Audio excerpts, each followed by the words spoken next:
তো আজকে ভাবলাম যে ব্রেড পকোড়া বানানো যাক, কারণ বাইরে প্রচণ্ড পরিমাণে বৃষ্টি হচ্ছে আর এই ওয়েদারে পকোড়া খেতে গরম গরম বেশ ভালোই লাগে। তো আমি এখানে দেখো 6টা ব্রেড নিয়েছি আর ব্রেডের সাইডগুলো ব্রাউন যে সাইডগুলো সেগুলোকে কেটে নিলাম, কেটে আমি একটু গুঁড়ো করে নেব এগুলোকে। তো সেই জন্য মিক্সিতে দিয়ে দিলাম। এবার এটাকে আমি গুঁড়ো করে নিলাম ভালো করে, কারণ এটা আমাকে ব্রেড চপ বানাতে কাজে লাগবে। তো রেসিপিটা তোমরা দেখতে থাকো। এর জন্য আমি নিয়েছি এখানে তোমার 2 চামচ ময়দা, তার মধ্যে একটুখানি জল দিয়ে ভালো করে গুলে নিলাম। এবার সেটাকে দেখো এই টাইপের মানে গোলাটা হবে। তারপর এখানে আমি আলু সেদ্ধ করেছি, পেঁয়াজ কুচি, আদা নিয়েছি, কাঁচা লঙ্কা, ধনেপাতা, টমেটো আর ক্যাপসিকাম কুচি নিয়েছি। আর আলুটাকে ভালো করে আমি মাখবো। তো চলো দেখতে থাকো। পেঁয়াজে দিয়ে আদা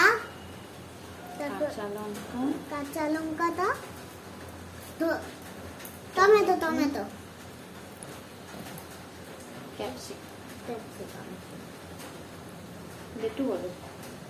ক্যাপসিকাম ধনে পাতা। এবার শুকনো মশলা এবার শুকনো মশলা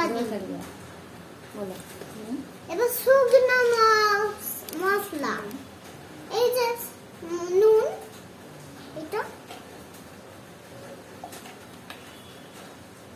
জিরা গুঁড়ি তাহলে বড় মশলা এটা দেখো বড় মশলা। তো এইখানে দেখছো চাট মশলা, এটা কিন্তু এটা আর বোঝা যাচ্ছে না। এবার মাখছে, দেখো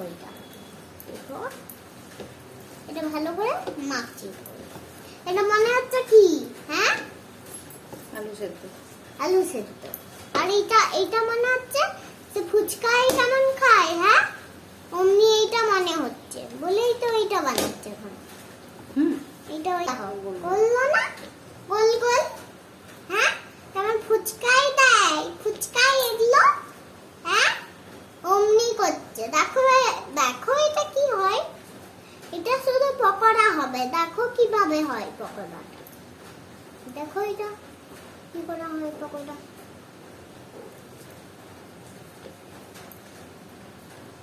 তো দেখতে পাচ্ছ তো এখানে গোল গোল কত নরম নরম। এ মা এরপর পুর ঢালছে, এই দেখো এরপর ডালবে আলুগুলো, এরপর ব্রেড টোস্ট বানাবে। তো এইভাবে ওগুলো বানাচ্ছে একদম পুরো ভর্তি। এগুলো সবই অমনি মোমো। তো এইখানে দেখো মা এগুলো উড়িয়ে নিয়েছে। এরপর এই যে ঘরেই বানাচ্ছে মানে চপগুলো। তো এইখানে দেখছো না ব্রেড ক্রাম্স করে নিয়েছে। হ্যাঁ মানে কিভাবে করেছে হচ্ছে ওই গ্রাইন্ডার দিয়ে, মানে হচ্ছে সেই মেশিন ঘুরানো দিয়ে ওইটা করেছে। তারপরে এইখানে লাস্টে ব্রেড গুলো করেছে, তারপর অমনি করে চপ করছে এখন। এই যে দেখো এতগুলো মানে ব্রেডের চপ বানিয়েছি আমি। আর এখানে তেলটা গরম করছি। তো তেলটা গরম হয়ে গেছে আমার, আমি এর মধ্যে দিচ্ছি আস্তে আস্তে।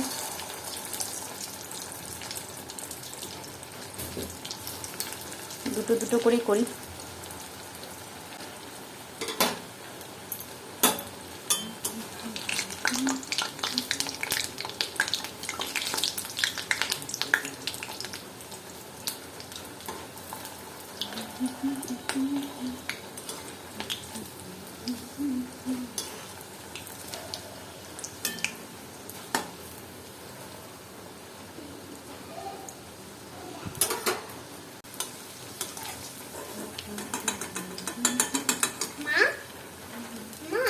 তো এই যে দেখো আমার ব্রেড চপ রেডি। এই যে দেখো আমার ব্রেড চপ রেডি হয়ে গেছে।